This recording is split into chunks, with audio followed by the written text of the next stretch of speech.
नमस्कार मित्रों, news prime में एक बार फिर से आपका स्वागत है। सीएम भूपेश बघेल ने तीसरी बार छत्तीसगढ़ का बजट आज विधानसभा में पेश किया है। 2021-22 के लिए सीएम ने 97,106 करोड़ रुपए का बजट पेश किया है। बजट में सरकार ने छत्तीसगढ़ के उत्पादों को प्रमोट करने पर जोर दिया है। राज्य समेत दिल्ली में भी सी मार्ट खोले जाएंगे। साथ ही स्वच्छता दी का मानदेय भी बजट में बढ़ाया गया है। सीएम भूपेश बघेल ने बजट में खेती और किसानी पर जोर दिया है। किसानों को ब्याज रहित लोन दिया जाएगा। आइए हम आपको सीधे लिए चलते हैं विधानसभा, जहां सीएम भूपेश बघेल ने बजट पेश करने के साथ साथ संबोधित भी कर रहे हैं।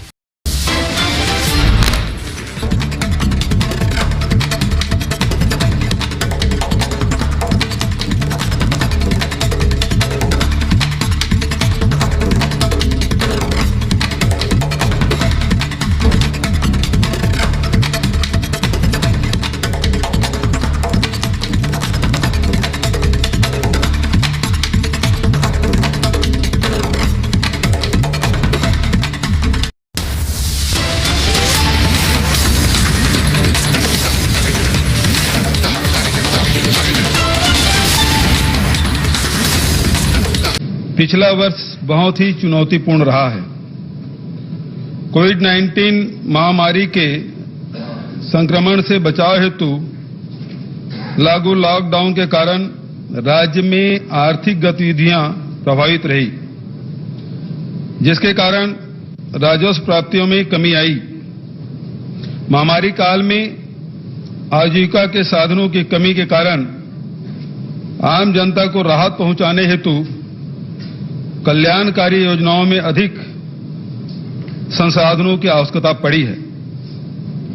हमारी सरकार ने इस दो तरफा दबाव का दृढ़ता से सामना करते हुए जनता के हित में लगातार कार्य किया और मुझे कहते हुए संतोष है, शासन प्रशासन की सजगता एवं जनता के प्रयासों से राज्य पर इस आपदा का दुष्प्रभाव कम हुआ।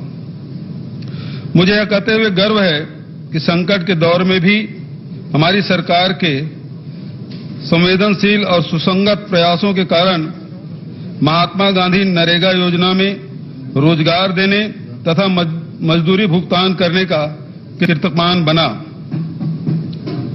वनोपज खरीदी का राष्ट्रीय कीर्तिमान बना। शिक्षा, स्वास्थ्य तथा पोषण के लिए किए गए नवाचारों तथा प्रवासी मजदूरों की सुरक्षित घर वापसी एवं पुनर्वास के प्रयासों को राष्ट्रीय स्तर पर सराहना मिली। हमने संक्रमण के रोकथाम तथा उपचार के लिए त्वरित निर्णय लिए। स्वास्थ्य विभाग के लिए 670 करोड़ के अतिरिक्त बजट की तत्काल व्यवस्था की गई। कोरोना संक्रमण की जांच हेतु 6 आरटीपीसीआर लैब और 18 ट्रूनेट लैब की तत्काल स्थापना की गई।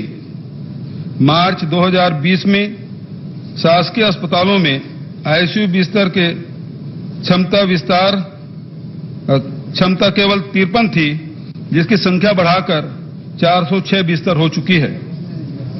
कोरोना संक्रमित मरीजों के उपचार हेतु 30 कोविड समर्पित अस्पताल तथा 178 कोविड केयर सेंटर स्थापित किए जाने से मरीजों के उपचार में तेजी आई और प्रदेश की जनता का मनोबल बढ़ा।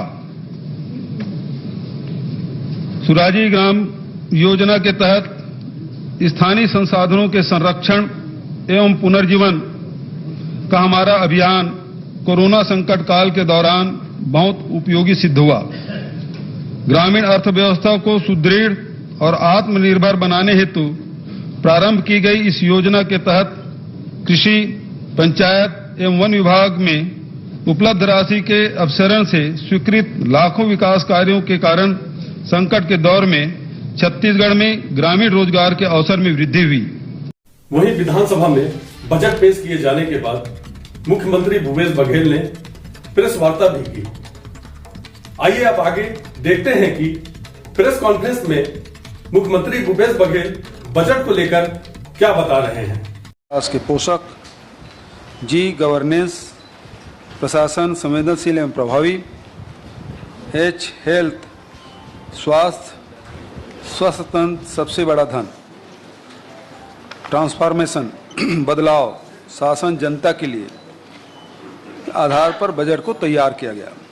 यह बजट राज्य के किसानों व आर्थिक रूप से कमजोर वर्गों की समृद्धि, गांव की आर्थिक प्रगति, शिक्षा में गुणवत्ता एवं प्रगति के नए आयाम, स्वास्थ्य एवं चिकित्सा सुविधाओं का विस्तार, अनुसूचित जाति, अनुसूचित जनजाति एवं पिछड़े वर्ग के कल्याण, महिलाओं एवं बच्चों के सर्वांगीण विकास, युवाओं को रोजगार एवं उद्यमता के नवीन अवसरों के सृजन, ग्रामीण एवं शहरी अधोसंरचना को तेजी से विकसित करने तथा जनता के लिए संवेदनशील प्रशासन की जो भावना के साथ प्रदेश के लिए समर्पित है। दो आंकड़े मैं आप सबके सामने रखना चाहूँगा। कुल आय 2020-21 में बजट अनुमान 96,091 करोड़, 2021-22 बजट अनुमान 97,145 करोड़, कुल व्यय 2020-21 95,650 करोड़ का अनुमान और 21-22 में बजट अनुमान 97,106 करोड़। आदरणीय साथियों, बजट के जो मुख्य बिंदु हैं वो आपके सामने रखना चाहूँगा। बस्तर संभाग के सभी जिलों में बस्तर टाइगर्स के नाम से विशेष पुलिस बल का गठन, छत्तीसगढ़ी कला, शिल्प, वनोपज, कृषि एवं सभी प्रकार के उत्पादों तथा व्यंजनों को एक छत के नीचे उपलब्ध कराया जाएगा। सी मार्ट कोशिश होगी कि हम जो हमारे बड़े नगर निगम हैं उन क्षेत्रों में पहले शुरुआत करें। मत्स्य पालन को कृषि के समान दर्जा दिया जाएगा। जैसे शहरों में पौनी पसारी के समान ग्रामीण क्षेत्र में रूरल इंडस्ट्रियल पार्क की स्थापना, परंपरागत ग्रामीण व्यावसायिक कौशल को पुनर्जीवित करने के लिए 4 नए विकास बोर्ड का गठन, जिसमें तेलघानी, चर्म शिल्प, लौह शिल्पकार एवं रजककार विकास बोर्ड का गठन किया जाएगा। एक महत्वपूर्ण बजट में जो घोषणा की गई उसमें ग्रामीण कृषि भूमिहीन श्रमिकों के लिए नवीन न्याय योजना प्रारंभ की जाएगी। तेंदुपत्ता संग्राहकों के लिए शहीद महेंद्र कर्मा तेंदुपत्ता संग्राहक सामाजिक सुरक्षा पेंशन, पत्रकारों को दुर्घटनाजन्य आकस्मिक मृत्यु पर परिवार को 5 लाख की सहायता, अभी तक के एक ही संतान होने पर पहली संतान को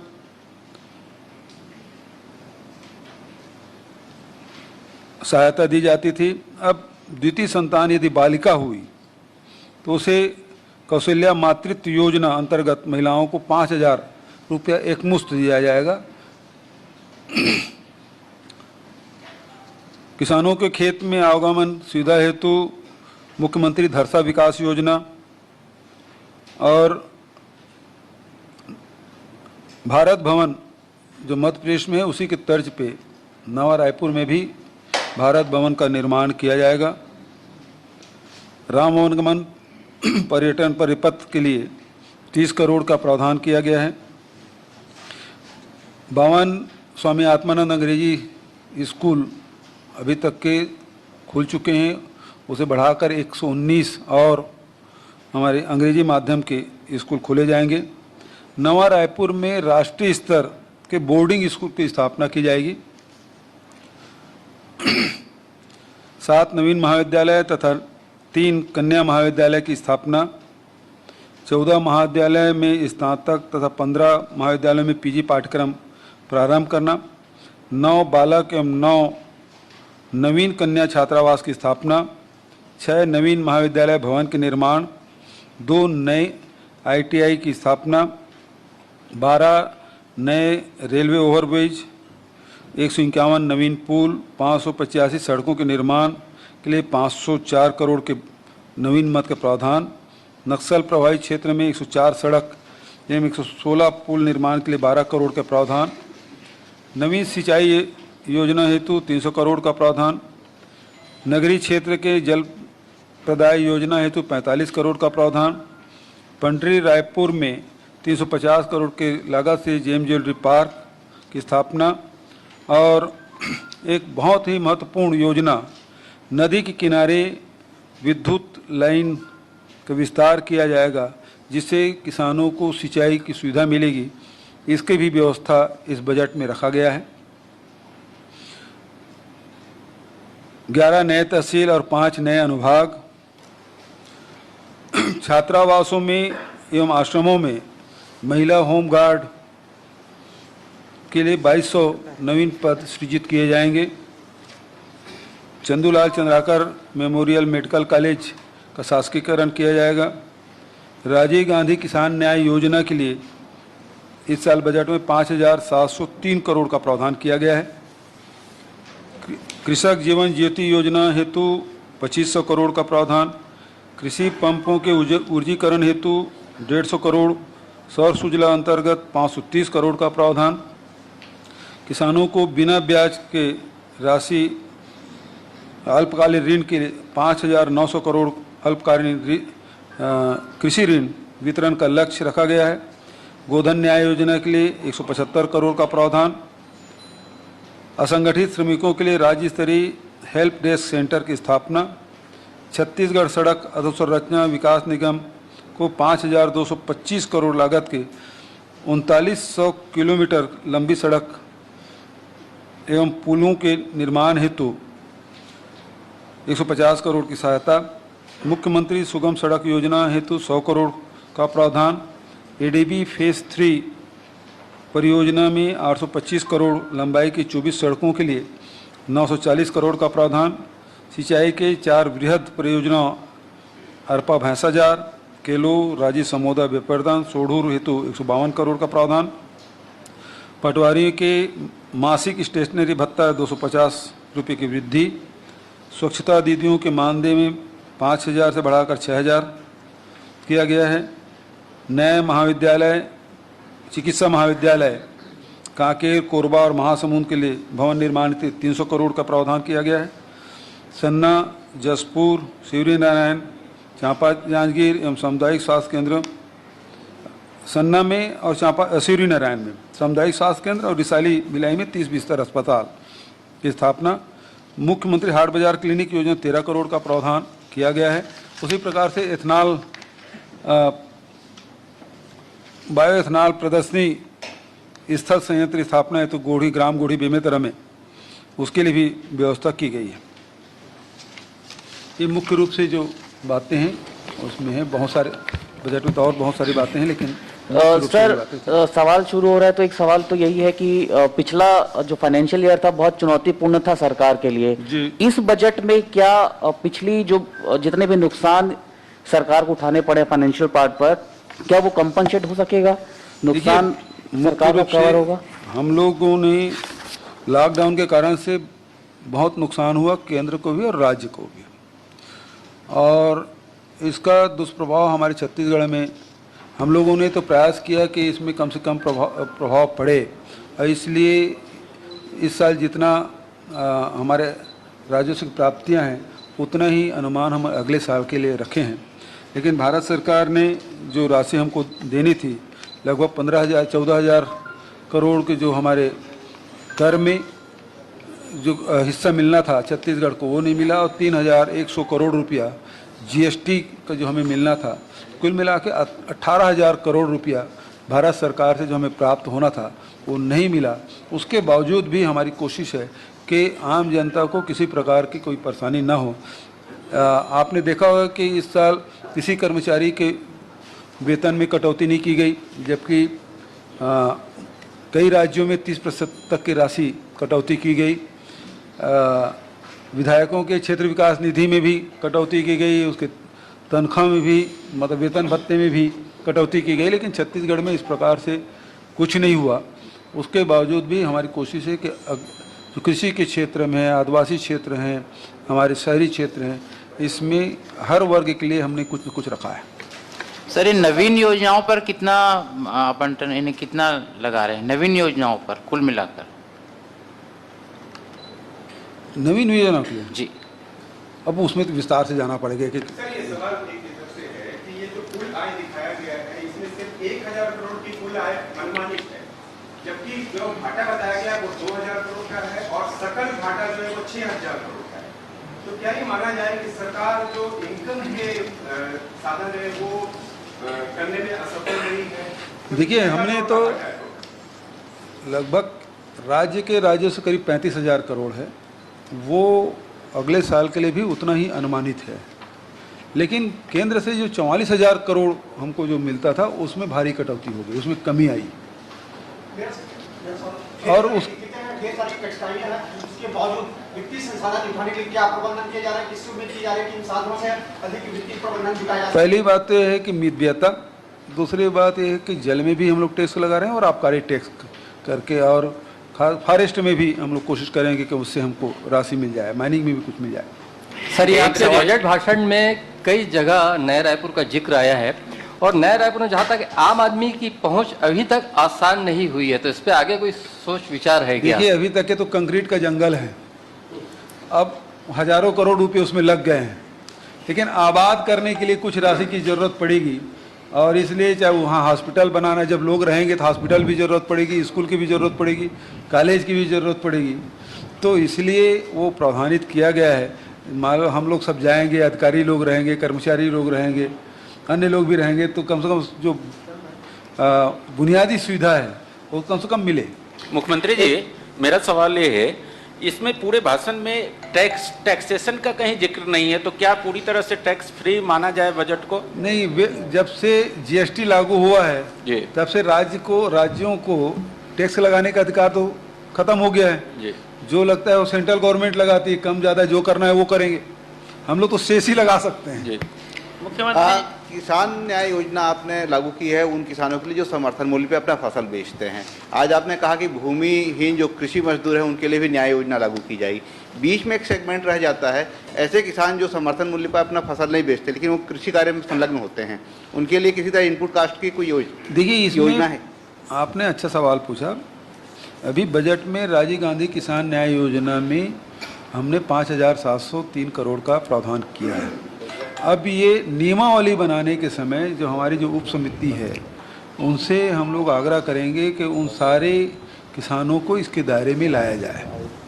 इस बार वैक्सीन लगने वाली है, उसके लिए भी बजट में कुछ विशेष प्रावधान नजर नहीं आया सर, फ्री वैक्सीन के लिए।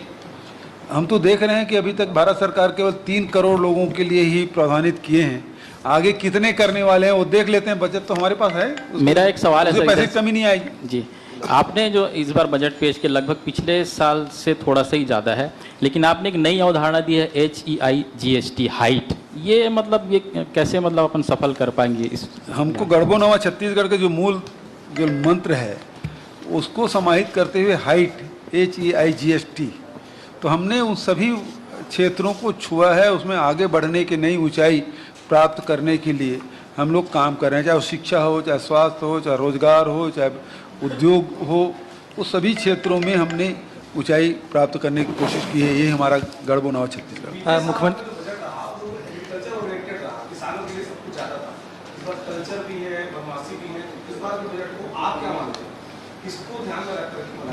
ये समग्र रूप से हाइट मुख्यमंत्री मुख्यमंत्री जी एक सवाल ये था, और इसमें देखिए हमने छत्तीसगढ़ के जो हमारे अभी तक के छत्तीसगढ़ को बाहर के लोग केवल नक्सल प्रभावित राज्य के रूप में जानते थे। मतलब ये है कि रेलवे स्टेशन में उतरेंगे तो नक्सलियों से सामना होगा, एयरपोर्ट से निकलेंगे बाहर तो नक्सली धरता पहुँचेंगे, इस प्रकार के मानसिकता लोगों की बनी हुई थी। अब इन 2 वर्षों में ये अवधारणा बदली है, उसमें बहुत कमी आई है। और छत्तीसगढ़ के जो हमारी जो परंपरा है, हमारी संस्कृति है, हमारी जो कल्चर है, बहुत रिच है, बहुत प्राचीन भी है। उन सब चीज़ को आगे लाने के नई पहचान हमको दिलाना है, और इसलिए ये सारी में उसमें भी फोकस किया गया है। यदि किसी सभ्य समाज के यदि कल्पना करते हैं तो उसकी संस्कृति कितने प्राचीन है, कितना उच्च है, तो वो हमारे, और इसमें हम कहीं पीछे नहीं, चाहे हम हमारे आदिवासी संस्कृति की बात करें, चाहे मैदानी हिस्से की संस्कृति की बात करें, बस्तर की अलग संस्कृति, सरगुजा की अलग संस्कृति, आदिवासियों के बीच में, तो उन सब संस्कृतियों को हम संकलित भी करेंगे, उसे विकास और संवर्धन कैसे किया जा सकता है और दुनिया के सामने कैसा रखा जा सकता है, तो वो हमारी कोशिश होगी। बिल्कुल खुलेगा। हम पहले अपने रायपुर में करेंगे, रायपुर है, दुर्ग भिलाई है, बिलासपुर है, और उसके बाद फिर दिल्ली है, बॉम्बे, वो सब एक छत के नीचे में जितना प्रोडक्ट हम करते हैं छत्तीसगढ़ में, खासकर जो लघु वनोपज है, लघु वनोपज में सब कुछ आता है, इमली, महुआ, शहद, सब चार चिरंजी सब आ जाता है उसमें। और उसके साथ फिर हम लोग जो प्रोडक्ट करते हैं तो वो सब चीज़ें जिसमें कोसा है, बुनकर के हैं, और ये हमारे जो बेल मेटल में काम कर रहे हैं और लोहा में काम कर रहे हैं, वो सब चीज़ बांस में जो कर रहे हैं, वो सब चीज़ को एक छत के नीचे में आएंगे। मतलब आपको जाना है तो सी मार्ट में जाएंगे तो छत्तीसगढ़ में जितने उत्पाद है उसको आपको एक छत के नीचे मिल जाएगा, आपको अलग अलग जगह जाने की जरूरत नहीं है। सर, विपक्ष का कहना है बजट काफी छोटा है और केंद्र आधारित बजट है, साथ ही साथ उन्होंने कहा हेल्थ में कुछ खास नहीं है, ये उनका कहना है, क्या कहना है? देखिए, हम 670 करोड़ तो कोरोना में तो स्थिति ये थी, उस समय कोई बजट भी नहीं था, उस समय प्रस्तुति कर चुके थे बजट, उसके बाद कोरोना है, उसके बाद 670 करोड़ रुपये दिए। जो आपको वेंटिलेटर की संख्या कितनी बढ़ी, ऑक्सीजन बेड तो एक भी नहीं था, 1160 हमने बढ़ाया, उसी प्रकार से सब चीज़ों को हमने बढ़ाया। और ये केंद्र बजट, केंद्र के हिस्सा 44,000 करोड़ था, उसमें भारी कटौती कर दी, और हम 35,000 करोड़ हमारे जो राज्य के कर है उसको हम लोग उस संतुलन में लाने की हमारी कोशिश हो रही है। तो कटौती तो वहाँ से हुआ, और कौन सा राज्य है जिसमें केंद्र का हिस्सा नहीं मिलता, और ये हिस्सा तो राज्यों से ही जाता है। ये दूसरे हिसाब से देखें तो हमारा तो नुकसान ही है, हम तो उत्पादक राज्य हैं, हमको तो ज़्यादा मिलना चाहिए, तो कटौती कर दी है। पॉल्यूशन जीएसटी की मुआवजे की कमी 91% राशि राज्य को वापस कर दी गई, सभी राज्यों को वापस कर दी गई। हाँ जी, जीएसटी की मुआवजे की कमी की 91% राशि केंद्र द्वारा सभी राज्यों को वापस कर दी गई है, केंद्र का दावा है, इसका वास्तविकता क्या है? 3100 करोड़ रुपए तो नहीं दिया करके तो अभी बताया आपको। अच्छा मुख्यमंत्री जी, मुख्यमंत्री जी, पॉल्यूशन कंट्रोल मेजर्स को लेकर इसमें बजट में आपका कहीं कोई प्रावधान नहीं दिखता है, तो उस पर क्या कुछ? पर्यावरण के वन विभाग में पूरी बात हमने कहा है वृक्षारोपण के ऊपर, हम तो नदियों के किनारे वृक्षारोपण कर रहे हैं। अब जो अब ये जो एरिया है राम वनगमन पर्यटन परिपथ, देख लीजिए वो कितने लंबा है, 1200-1400 किलोमीटर है। उस सारे जगहों में अलग अलग वहाँ वृक्षारोपण किया जाएगा, सारे नदी तट पे किया जाएगा, और जो बिगड़े वन हैं वहाँ भी वृक्षारोपण किया जाएगा। हमारे यहाँ वैसे 40% जंगल है। सर, एक सवाल मेरा है, लगातार ये आरोप लग रहे हैं कि कम समय में बहुत ज़्यादा हमने कर्ज ले लिया है राज्य ने, उसके अलावा बहुत सारी चीज़ें हैं, आप भी लगातार ये आरोप लगा रहे हैं कि केंद्र से पैसा नहीं मिल पा रहा है हमें, जो हमारा जो हिस्सा है वो भी नहीं मिल पा रहा है। इन सारी चीज़ों का क्या छत्तीसगढ़ के विकास पे असर पड़ेगा? विकास का मतलब मैं समझ रहा हूँ मेरा जो है कि सड़कों का निर्माण, पुल पुलिया का निर्माण और जो भी चीज़ें हैं, क्या उस पर फर्क नहीं पड़ेगा? और अभी भी जैसा हम बजट अभी जो देख रहे हैं, पिछले साल की तुलना में बहुत ज़्यादा जो बढ़ता हुआ आया है, उतना बड़ा जो फिगर वो दिखाई नहीं दे रहा है। तो इन सारी चीज़ों का असर क्या हमारे राज्य के विकास पर नहीं पड़ेगा, आपको ऐसा लगता है? देखिए, यदि आप केंद्र के बजट को देखें और राज्य के बजट में देखें, प्रति व्यक्ति आय में केवल हमारे यहाँ 0.14% की कमी आई है, जबकि भारत सरकार के आप देखेंगे तो -5 है। और उसी प्रकार से आप देखेंगे कि एग्रीकल्चर सेक्टर में भारत सरकार की जितनी उपलब्धि रही है वो उससे अधिक हमारा रहा है। और जो औद्योगिक क्षेत्र में उनका जो ग्रोथ है वो तो डिक्लाइन है, 9% का है, हमारे तो 5% तक के। मतलब हमने रोका, जो औद्योगिक क्षेत्र में जो गिरावट आई है वहाँ 9.99% है, हमारे यहाँ 5% है। हमने 4 मतलब उसको 5% तक रोकने में हम सफलता मिली। सेवा के क्षेत्र में देखें वो 8.8% की गिरावट है पूरे देश में, उसके अपेक्षा हमारा 0.75% ग्रोथ है। यहाँ 8.8% से नीचे गया है, हमारे प्लस में है। तो चाहे कृषि के क्षेत्र में देखें भारत सरकार से 1% से अधिक है, औद्योगिक क्षेत्र में देखें तो उसे 4.4% के हम उससे अधिक है, और सेवा के क्षेत्र में देखें -8.8 से प्लस 0.75% हम हैं, तो लगभग 9% से अधिक, 9.5% हमारे अधिक है। और महान अर्थशास्त्री रमन सिंह जी जो कहते हैं कि लगातार वो कह रहे हैं कि कुप्रबंधन हो गया है, छत्तीसगढ़ का अर्थव्यवस्था बिगड़ गया है, जिसके बारे में आप नाम तो नहीं लिए, लेकिन विपक्ष आरोप लगाया भारत सरकार। तो भारत सरकार की स्थिति क्या है, ये 3 आंकड़े मैंने बताया, और हमारे छत्तीसगढ़ के 3 आंकड़े मैंने बताया। और फिर ये भी देख लीजिए जो भारत सरकार के जो आर्थिक सर्वेक्षण है उसमें छत्तीसगढ़ कहाँ है और भारत सरकार कहाँ है, उसका मैं केंद्र सरकार के नेतृत्व में देश में जीडीपी वृद्धि माइनस, और वृद्धि नहीं कर सकते इसको, 7.7%, जबकि छत्तीसगढ़ में जीडीपी में केवल 1.77%। हम पीछे नीचे आए, वो 7.7% नीचे है और हम 1.77% नीचे हैं।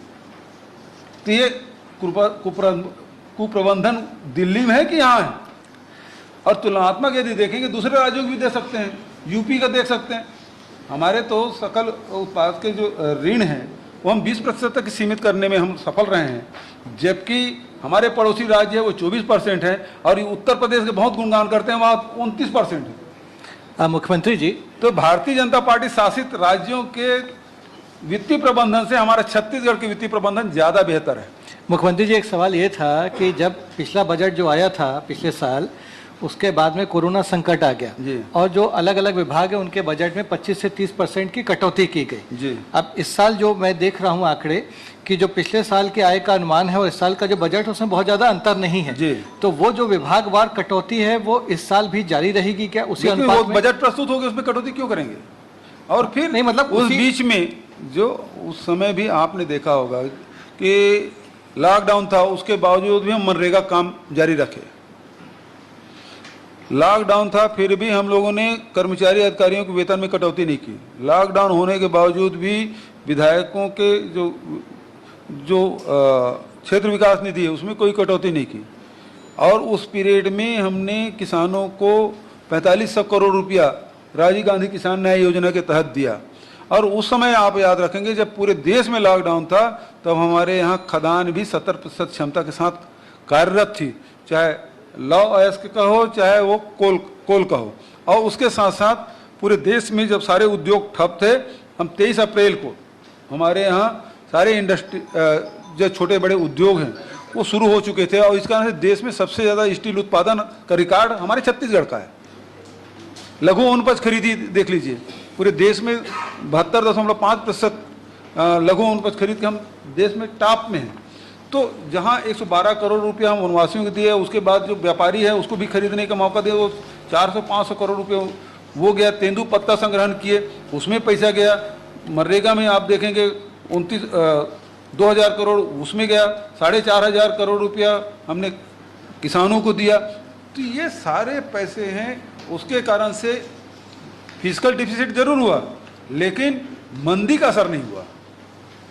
सर एक सवाल है कि जो केंद्र सरकार है वह गैस और पेट्रोल के दाम बढ़ाए पड़ी है। अभी भी खबर आ रही है कि 25 रुपए फिर से गैस सिलेंडर बढ़ा रहे हैं। केंद्र सरकार का ये तर्क है कि राज्य सरकारें व्यय कम कर सकती है पेट्रोल और गैस से। कई राज्य की कांग्रेस सरकारों ने कम भी किया। राजस्थान में हमने देखा तो उन्होंने 2 रुपए घटा दिया पेट्रोल।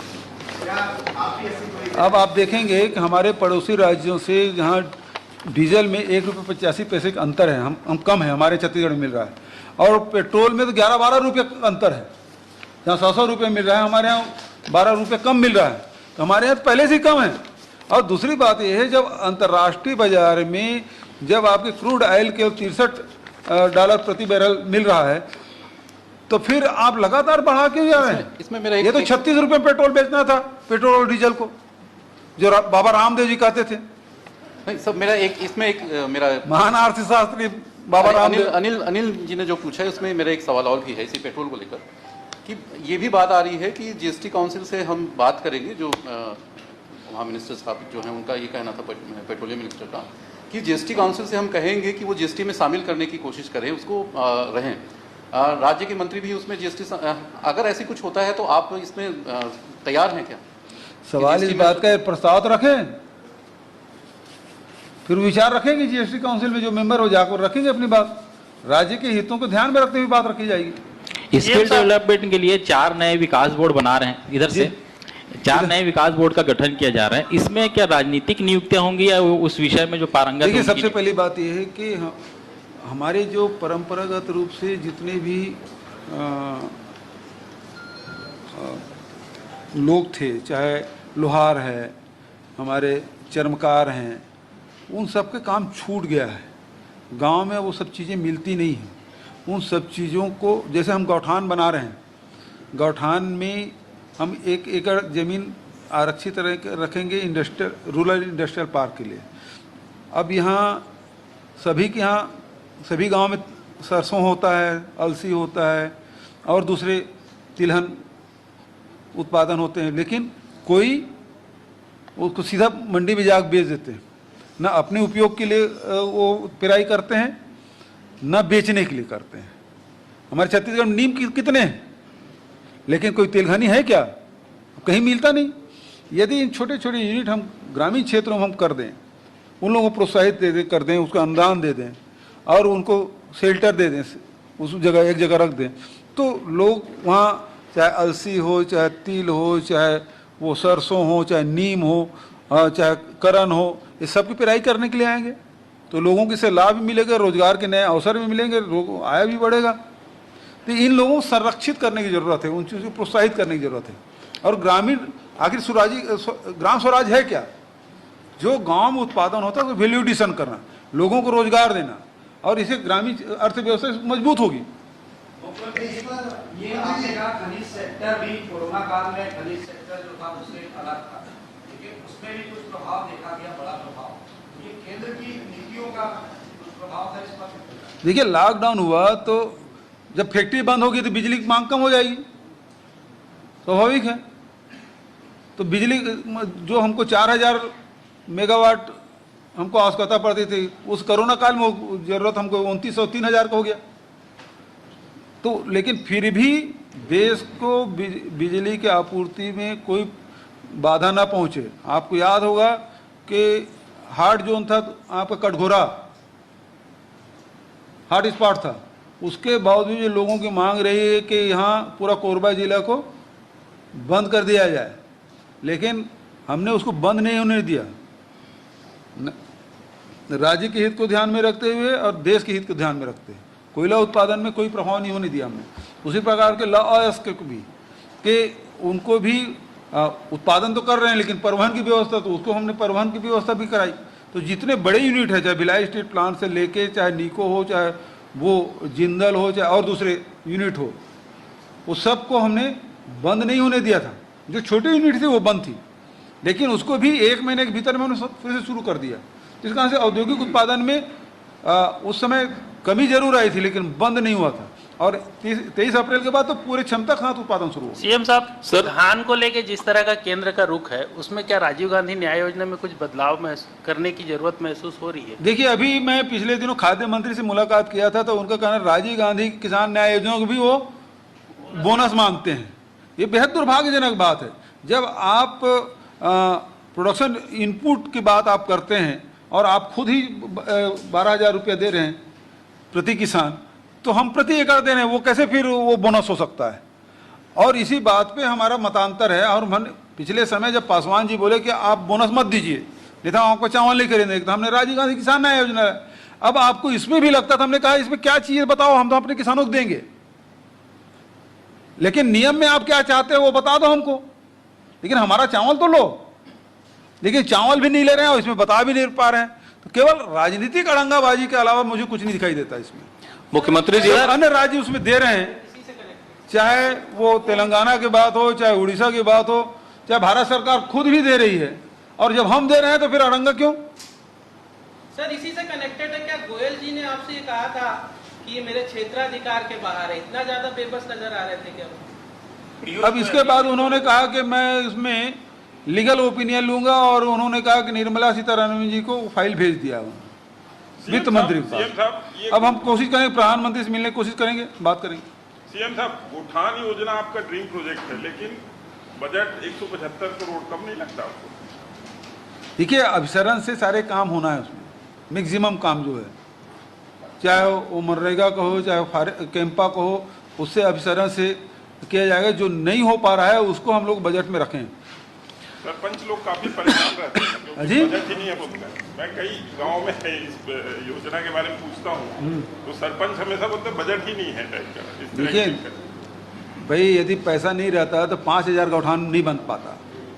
9,000 गौठान स्वीकृत हैं और 5,000 गौठान बन चुके हैं और उतने सब सक्रिय भी हैं, तभी तो गोबर खरीद पा रहे हैं। नई योजना है, पहले तो भाई अधिकारियों को समझ नहीं आ रहा था, फिर जो काम करने वाले एजेंसी उनको समझ नहीं आ रहा था। एक एक करके पहले हमने कलेक्टरों को कहा भाई जमीन आरक्षित कर लो, तो पहले साल जमीन आरक्षित कर ली, हो गया। पहली बार है कि पूरे प्रदेश में इतनी बड़ी जमीन, 5 एकड़ जमीन, 3 से 5 एकड़ जमीन गौठान के लिए और 5 से 10 एकड़ जमीन चारागाह के लिए आरक्षित की। मतलब एक गांव में आपके 8 से लेकर 15 एकड़ जमीन आरक्षित हो गया। अब 9,000 गांव हैं, अब 15 एकड़ के हिसाब से भी करते हैं, 10 एकड़ के हिसाब से करें तो 90,000 एकड़ हो गया। तो 90,000 एकड़ जमीन हमने आरक्षित कर ली, कहीं विवाद नहीं हुआ। उसके बाद हमने कहा इसका ट्रेंचिंग करवा दो, फिर कहा कि अब इसका टाका बना दो, फिर वर्मी टाका बना दो, पानी का टाका बना दो, चारा का टाका बना दो, वो भी बन गया। वर्मी टाका, वर्मी कैसे बनाना है उसकी ट्रेनिंग भी दिलवा दी, वो भी हो गया। अब 60,000 से अधिक टाँकों में वर्मी कंपोस्ट बन रहा है। मतलब ये अप्रैल महीने में मैं समझता हूँ कि 8 से 9 लाख क्विंटल वर्मी कंपोस्ट हमारे पास होगा। सर मेरा सवाल, अब आप तो डबल पूछ रहे हैं, किसी और को पूछ रहे हैं। सर मेरा सवाल है, एक्सक्यूज मी सर, हाँ बताइए, चलो पूछ लीजिए। डॉक्टर रमन सिंह ने अभी जस्ट अपने रिएक्शन में कहा है सर कि बोध घाट के लिए 1 रुपए का प्रावधान नहीं किया। मैंने पहले ही कहा था 5 साल में पत्थर नहीं लगा पाएंगे। आप केंद्र से सपोर्ट मांग रहे हैं और डॉक्टर रमन सिंह ऐसा बयान दे रहे हैं, तो कैसे देखते हैं? वो तो महान अर्थशास्त्री हैं, उसके बारे में पहले कह चुका हूँ। उसको ना सीतारामन जी को जो सलाहकार रखे ना मोदी जी, क्या सलाहकार है, सलाहकार मंडल, मार्गदर्शक मंडल, इसको भी निर्मला सीतारामन को मार्गदर्शक मंडल में रख लेना चाहिए।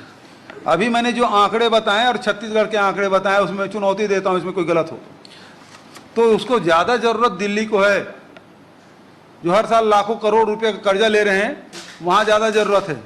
जहां 13 लाख करोड़ रुपए एक साल में कर्जा ले रहे हैं, वहां ज्यादा उनकी सलाह की जरूरत है। मार्गदर्शन मंडल में उसको रखना चाहिए। सर राज्य को जो राजस्व आ रहा है उसमें सबसे ज्यादा हिस्सा वाणिज्य कर का है और उसके बाद दूसरा नंबर है आबकारी का जो 21% है। आपके क्यों खनिज में नहीं है? जी खनिज भी होगा, खनिज कम है सर, सबसे सेकंड नंबर पे आबकारी है। मेरा प्रश्न ये है कि खनिज में 6,000 करोड़ का है परसेंटेज वाइज, सेकंड नंबर खनिज है। आप ठीक से नहीं पढ़ पा रहे हैं परसेंटेज। चलो कोई दूसरा क्वेश्चन। ये सीएम साहब इस बार खादी के बैग में आप बजट भाषण लेके आए थे, कोई खास वजह? अजय, खादी के बैग में भाषण लेके आए थे इस बार? खादी का नहीं था, कोसा का था। कोसा का सूटकेस था। खास वजह? खास ये है कि यही तो गड़बड़ हुआ छत्तीसगढ़ के, हमारे स्थानीय लोगों को प्रमोट करना है, हमारे स्थानीय बुनकरों को बनाया हुआ सूटकेस है। तो यही थी, स्थानीयता को प्राथमिकता देना है, लोकल प्राइड। सर चलिए धन्यवाद।